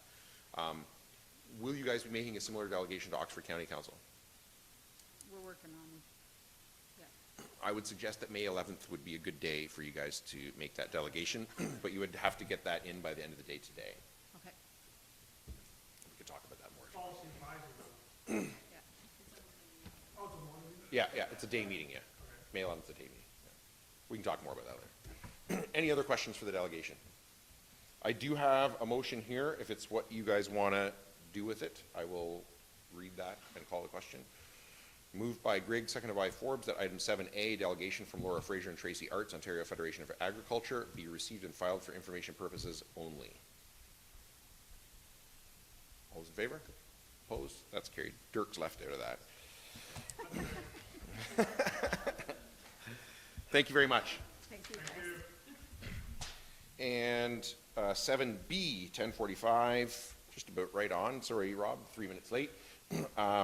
Robert Walton, RW, is it RW2 or RW squared? RW squared. Yeah, okay. RW squared engineering, Township of Zorra, excuse me, urban stormwater systems operation and financing options. Same thing to you, Rob. Assume that council's done their homework and has read it. So highlight what you want us to hear. And yeah, 15 minutes, but I mean, 16 is okay too. Okay. Thank you, Mayor Ryan and council. Start with my comments is it's amazing how interconnected some of these presentations are. Like I'm talking here about some urban development and things that have happened at both the county and the township level here in development in Embro and Tempsford, and is totally related to what's being talked about here, and the intensification, whatever there is very important. And those decisions which were made 20 and 15 years ago, I guess, for Embro and Tempsford, which I had the pleasure of being in this room when they were decided, impact other decisions which are made on the intensification and the like, and that's amazing. And it is a pleasure to be back here at the township and working with the township on this project. You know, infrastructure, it is a long game, and a lot of planning goes in my career through consulting and working at the county. I've been working on projects here since the 80s, which seems a long time ago now, but in the infrastructure world, not so much. So anyways, I am going to assume that you've read the report. I'm just going to go through and provide a few highlights and comments. The first one I'm going to say is that if you think that getting your house in order for how you're going to go forward with a financial and an operational plan for stormwater, you're the same as most other municipalities in Ontario. In fact, where I work in Brant County, we're going to be doing this same project. We're planning to do with the new council in 2023, but we're just also working on our next asset management plan. We met with our consultant that's bringing in our software, and we're talking about where our data gaps are and where we need to do some improvements, and some of the same things I've got recommendations in this report we're going to be doing there. And our consultant was at this meeting a couple weeks ago, and she said, yeah, this is not unfamiliar that you know, most municipalities I'm working with, the stormwater section of this is where the data gaps are and where the financing issues you've got to address are. So I think it's maybe comforting to see that a lot of municipalities are in the same boat. And the reason for that usually is that taxation has been used for stormwater systems. Generally, when they're installed, there isn't a lot of maintenance on them, so they work very well until you need to make some changes, or there's some disaster which happens where you need to improve them. And I think that most municipalities are the same. So traditionally here, you have used the Drainage Act for your urban storm drains. That did change, though, when the projects were done in Tempsford and Embro. So there was some that were done under the Drainage Act, and then when we really got into the heavy lifting of doing every street in Tempsford and then doing Embro, it didn't fall through. So you've got a mixture there. And Alicia, if you just bring up the last page of the report there with the plan, you can see, you know, in that's the plan of Tempsford. There you can see there are a mix of streets with municipal drains on them, and then a mix of streets that just have storm drains on them, and almost every street has a storm drain on it. So, and in Tempsford you've got 4 stormwater management ponds, and in Embro there's 1, and there will be more in both of those communities as more development happens. So, need to find out a way to go forward. So, Again, not going through all the details here. There's really 3 funding options that we looked at here. The continuation of using the Drainage Act, using general taxation, or a new, I'm going to say new, relatively new storm sewer fee, which is starting to be used by other municipalities in the province. So we go through the different things there about them, but really all of them are feasible options to go forward. The thing that council has to remember on all 3 of them is, though, you have to start adding more money into the budget and into the business plan for all of them, because there is going to be stormwater pond cleanouts that need to be done, which there's really have been none. They're all relatively new. You know, eventually there's going to be more fixing on the pipes and more inspection that should be done, and that sort of stuff. And the planning for this, if you start now, you can start collecting a little bit of money and then build that up and be ready for it when you need to do it, rather than, you know, this whole scenario under the Drainage Act is, you know, you would do the maintenance, then you would build out. Well, if you wait till you need the maintenance done, all of a sudden you got to spend a whole lot of money, and then you got to collect a whole lot of money too. One of the advantages of the stormwater fee is you can collect, you know, smaller amounts of money continuously, build the fund, and just go along as you're going. And I think that in the comparison to water and wastewater, which I'm very familiar with, and the financial planning that the province requires us to do there, you're looking more forward. You're planning for when you need to do things, and then you're setting fees for doing it. And it isn't really collecting more money, it's collecting it more efficiently, I would say, from those owners. The one interesting thing about Zorra, too, is you're a mix of urban and rural. So out in your rural areas, you do municipal drains, and that's a long-standing way of doing it, very efficient and well understood by the owners out there. And when you do a maintenance, your drainage superintendent, Mr. Hughes, will be talking to the people, telling them what's going on, and they'll know that's coming then. And it isn't all the time.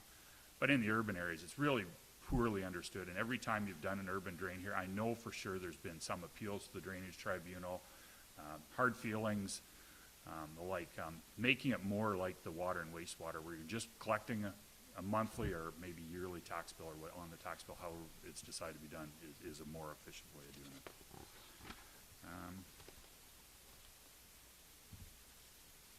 So the stormwater fee is a new trend. I did, if you just go to the slide that has that chart on it with projections there. So it did do some projections there of, with the growth that is projected to occur in both Embro and Tempsford. That actually helps too, because then you're collecting from more properties as well.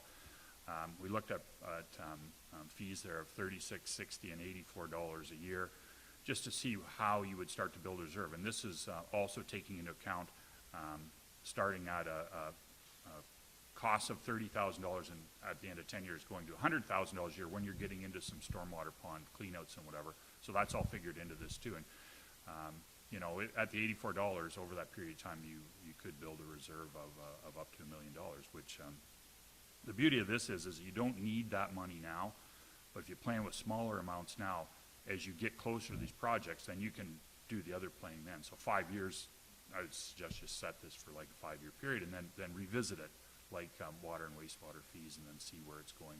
Do another projection, see where you need to go then. One thing that I didn't put into this that isn't a big deal, but we would probably include as you went forward is there was no contribution from roads put into this, and that would even out things with the Drainage Act too, with the rural properties, because roads do pay into that, which everybody pays on general taxation. So there could be a contribution from there here, which would either help that reserve or lower the fee to the owners. So next steps would be the council report, which we're doing today to talk here. I believe it's the next thing then would be to do some public consultation. Now, one thing I think that we've a lot of us have learned over COVID is there's different ways now to do public consultation. And in the past, we would have set up a public meeting, probably one in Embro, one in Tempsford. Handful of people would have come out. Some would have thought this was all right. Some would be angry. Maybe no one would come out for something like this. It's hard to say. Doing a combination of meetings now, I think, is the way to go. Do some sort of good notification, have some online presence for a presentation and public comment, and then my suggestion is then we come back to a council meeting and have the ability for in-person delegations and comments at a public meeting. and then make your decisions after that. And then I made some recommendations there as to some other things that need to be done in the go forward, but I don't think that they're I think today the thing would be as to whether council likes what's here and whether you want to go out and present that to the public to get comments as we go forward. That's the end of my presentation, Mayor Ryan. Thanks, Rob. So I do have a motion here in front of me. Before I read that and we start debate, are there any questions for Rob and or staff on understanding this before I read the motion? Ron? Just one question. I imagine Rob knows the answer. So right now we're using the Municipal Drain Act through the Village of Township and Embro in certain cases. How do we separate that? So if there's a maintenance issue on that drain, it gets billed out currently to landowners, and it could be 10 different houses in the village. If we go to a fee collecting system, is that, I guess where I'm going, is that raising the cost of maintaining that drain to the actual agriculture people upstream? No, and some of these drains in the go forward will have a combination of lands which are outside of the area. Like if you look at the map for Embro, there's agricultural lands on these and there's urban lands on these. We aren't necessarily going to abandon all the drains, but what we're going to do is the area where the urban costs would be, it'll be paid out of the fund. So that the rurals would not contribute into this, they would contribute as per the Drainage Act if they have costs on this in the future. And for sure the Sutherland and Wallace Crescent drain in Embro and the Holmes drain all have the potential of those combinations there. And what we would do is we brought forward the bylaw to do this and the report which covered that. We would explain how we were going to do these things because there's sort of a cross-pollination between legislation here. So this would be the municipal act that this new bylaw is passed over, but it'll have to explain how that they would act in concert. And under the Drainage Act, there isn't actual requirements for you always to collect fees from the owners. Like there are some times when you would just say, this is a small amount, we're going to pay this out of general taxation. I'm sure that's happened in the past. Paul?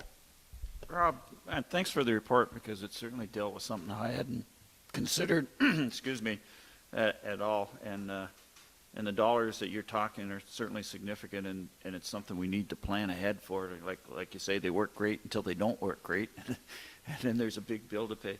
Your second recommendation says, go through the process of abandoning the drains on all Zorra roads or properties.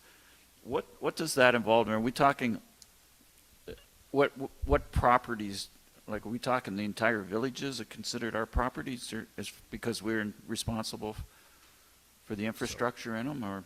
So there's some drains that you have which once you have this done, you wouldn't want them as part of the drains, as part of the municipal drain.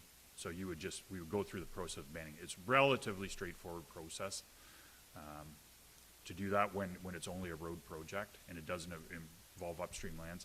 But 3 of those drains I mentioned in Embro, you can't do that in there. Like the Sutherland drain, the Wallace Crescent drain, the Holmes drain, they have upstream and downstream components where the drain needs to stay. So we wouldn't be doing it there. But like the Middleton Street drain and some of the urban drains in Tempsford, there's no need for them to have a bylaw anymore. They're on municipal property. There's no need for you to go onto anyone else's property to do them, and there's no need for you to build them out under the Drainage Act. So that's what I was referring to there. So when you say abandoning, that's an on-paper abandoning. It's not we're walking away and leaving these drains. No, the pipes stay there. It's the bylaw that would be okay. abandoned. So I just want to clarify that. Yeah. People aren't going to be concerned that No. we're walking away from it. Okay. Anyone else? Moved by Forbes, seconded by Grigg, that item 7B, delegation from Robert Walton, RW Squared Engineering, be received and filed, that council direct staff to proceed with the following next steps as outlined in item 7B, the Zorra Township Urban Stormwater Systems Operation and Financing Options Report. Council report, public consultation, public notice, and hold a public meeting on June 15th at 5 p.m., and develop system maps and operation program. Ron, as the mover, did you want to speak to that? No, I think the report that Rob brought us today and makes a lot of sense for our growing communities, and we just move forward with this process. Anyone else? I would just say I think this is certainly not, sexy or exciting for residents. Nobody's going to be looking forward to this extra bill to be paid. But the reality is, there's a bill to be paid, and the bill is gonna come due. So what this is about is what's the most appropriate and effective way to pay that bill? And I think that it is absolutely appropriate that we move forward this to try and find that, the smallest bill to be paid and the fairest way to pay it and the best way to look after the infrastructure that we have. So I'm anticipating there will be some pushback on this, but I think it's going to be up to you know, our consultant, our staff, and council to educate people that this is the reality of the situation. There's no not paying this bill. The question is, what's the best way for us to pay this bill as a municipality? And I think we need to move forward with that. Anybody else before I call the question? All those in favor? Opposed? That is carried. Thanks, Rob. Thank you. Just as a quick comment, my infrastructure charge on my London Hydro bill is about $58 a month. You can take that up with your counselors.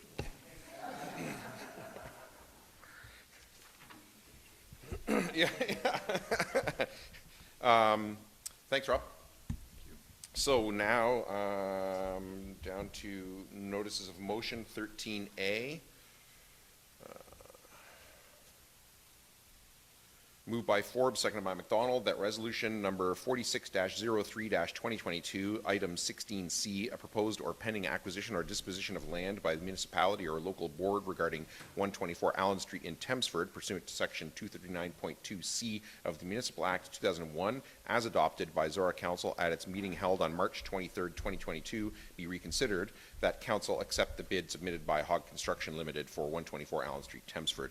And just before I ask anyone to speak to this, I'm going to remind you that we are debating the motion to reconsider. We are not debating the original motion, and we are certainly not debating anything that happened in close. So it is just the motion that I read that's before us. Ron, as the mover, do you want to speak to that?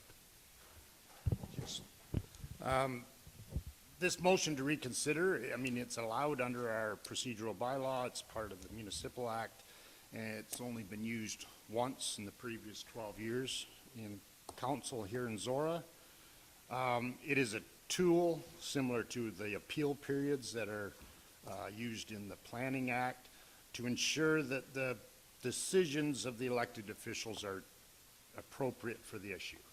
And I think we have erred on that decision, and that's why I moved to reconsider. Steve, as the seconder, do you want to speak to it? I'm just going to say I agree with bringing things forward to the table. If there is a motion to reconsider, we can discuss it in closed. Anyone else want to speak to this? Paul? I'm opposed to this motion. I think we made the right decision. I don't think there's a good reason to reconsider it. I think reconsidering a commitment that we made to sell this property 6 weeks later is unprofessional, and it has possible legal consequences to it. And I think it would damage our reputation as an entity with future bidders and suppliers. So I'm not going to support this motion. Anyone else?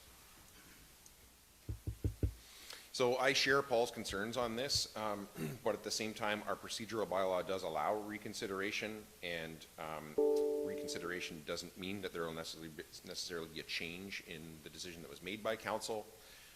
So while, you know, it's an imperfect situation to be sure, I will be voting in favor of reconsideration. Council can have whatever debate it wants then, and make whatever decision it wants to make.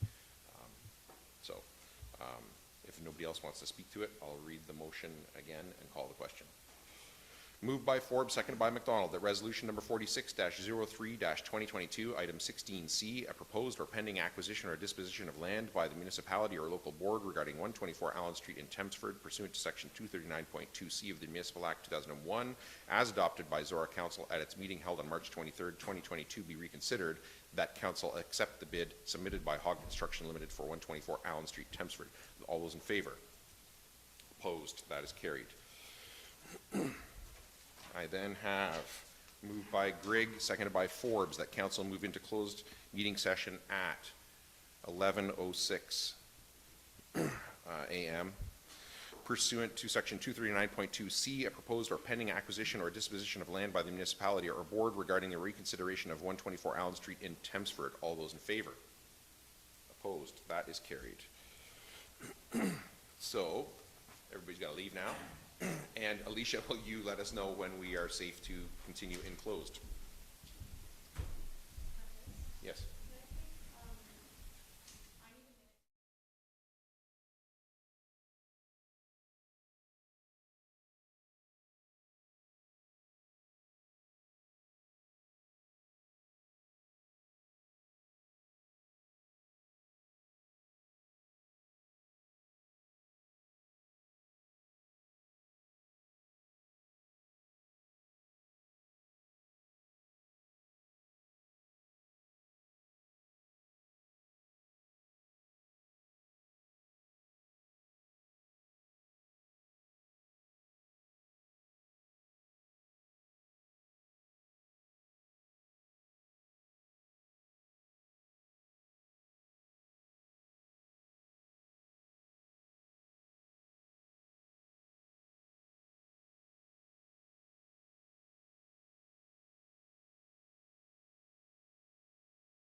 open. And Alicia, can you let us know when we are back on?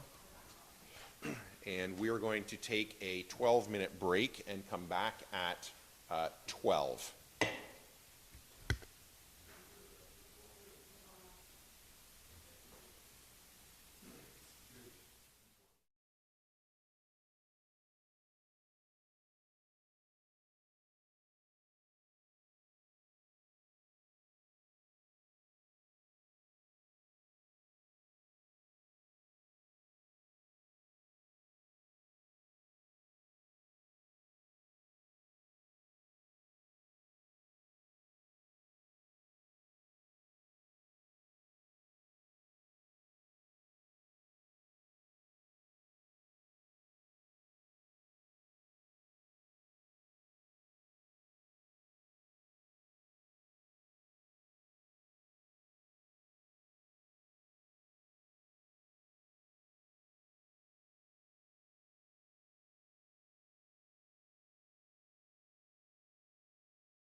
12 o'clock. I'll call the meeting back to order from closed and break.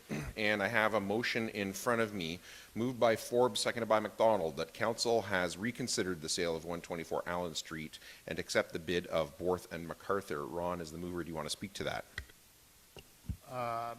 No, other than I believe that the reconsideration process is allowed, and I felt strongly that I myself had erred in my vote, and that we've had the opportunity to correct that and debate the issue again. Anybody else want to speak to it?